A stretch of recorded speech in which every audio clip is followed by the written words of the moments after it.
इकडे इकडे इकडेच दादा पण आले कर्जा मागे मागे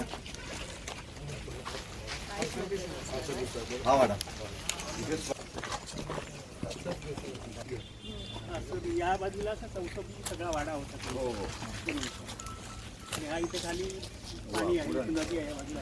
मध्ये अत्यंत महत्त्वपूर्ण अशा प्रकारचं एक स्थान असणारं आणि संभाजी महाराजांची कीर्ती ही कायमस्वरूपी लक्षात राहावी, त्यांच्या स्मृतींना, त्यांच्या कार्याला, त्यांच्या स्वराज्य रक्षणाच्या हेतूचं नेहमी संवर्धन व्हावं, संरक्षण व्हावं आणि आपल्याला स्मरण राहावं, या अनुषंगानं अनेक शिवभक्तांची संगमेश्वर या ठिकाणी या वाड्याच्या परिसरामध्ये एक स्मारक भव्य दिव्य संभाजी महाराजांचं व्हावं अशा प्रकारची अनेक दिवसांपासूनची मागणी आहे.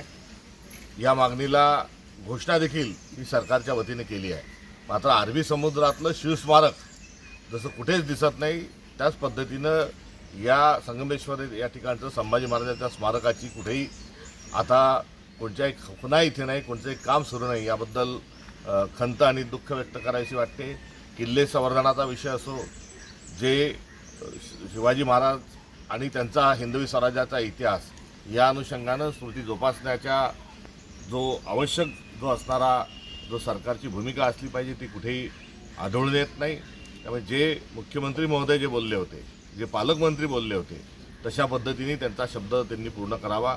अलीकडच्या काळात ते जसं बोलतात तसं वागत नाही, हे संपूर्ण महाराष्ट्राच्या लक्षात आलेलं आहे. मात्र या संभाजी महाराजांच्या स्मारकाच्या निमित्तानं तरी त्यांनी दिलेला शब्द पाळावा, ही आग्रही मागणी आमची या निमित्ताने आहे. आज स्वराज्य संरक्षक संभाजी महाराज यांचं कर्तृत्व, त्यांना झालेला त्रास, त्यांची झालेली छळवणूक, या सर्वांचं स्मरण या ठिकाणी होतं. आणि ते होत असताना आपण स्वराज्याच्या रक्षणाकरता भारताच्या संविधानाच्या माध्यमातून पुढे सरसावलं पाहिजे, असा संकल्प आम्ही आज काँग्रेसजन या ठिकाणी करत आहोत.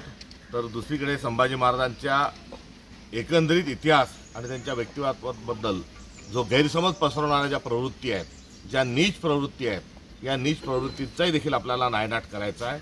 आणि जो जाज्वल्य स्वरूपाचा स्वराज्याचा संभाजी महाराजांचा जो इतिहास आहे हा पुढे घेऊन जायचा आहे, हा संकल्प या निमित्ताने या ठिकाणी आम्ही करत आहोत. तुम्ही म्हणाल बरोबर आहे, स्मारक इथे होणार आहे. अजितदादा इथं आलेले होते, त्याचबरोबर गेल्या वर्षी पालकमंत्री आले होते, जवळ आता वर्ष झालं.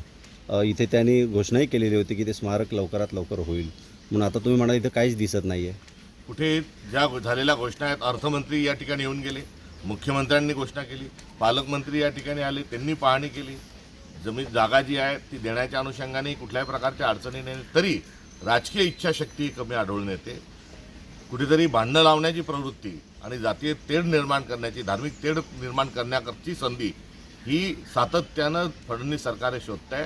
त्यांना माझी कळकळीची विनंती आहे की इतर ठिकाणी जशा पद्धतीने विकास झाला आहे त्या पद्धतीनं या ठिकाणी विसावा मिळावा, कुठे स्मारक व्हावं. आणि जो घटनाक्रम आहे सगळा, हा घटनाक्रम या स्मारकाच्या निमित्तानं, हा इतिहासामध्ये ज्याची नोंद आहे तो लोकांच्या पुढे यावा, ही या निमित्तानं अपेक्षा आहे. कुठे फडणवीसांना तो इतिहास पुढे येऊ द्यावा नसेल वाटत तर त्यांनी घाबरू नये, कारण इतिहास हा सर्वांनाच माहिती आहे. त्यामुळे आपण कितीही लपून ठेवला, कोंबडा झाकला तरी सूर्य वांगण्यात बाग नाही दिली तरी सूर्य उगवल्याशिवाय राहत नाही. त्यांनी या ठिकाणी दिलेले शब्द पाळावेत आणि कुठेही कावा न दाखवता एक धडाडीचा बाणा दाखवावा, ही त्यांच्याकडून आमची अपेक्षा आहे. सर, या स्मारकाला जवळजवळ 300 कोटीची मागणी केलेली होती, मात्र या अधिवेशनामध्ये त्याचा उल्लेखही झालेला नाही आहे. 300 कोटी 500 कोटी या रकमा ज्या आहेत या नुसत्या सरकार त्याच्या वल्गणा करतं. वास्तविक पाहता या संगमेश्वरच्या स्मारकाकरता निधी ही अडचणच नाही, राजकीय इच्छाशक्ती ही असणारी अडचण जी आहे ही यामध्ये प्रामुख्याने याचं कारण दिसतं.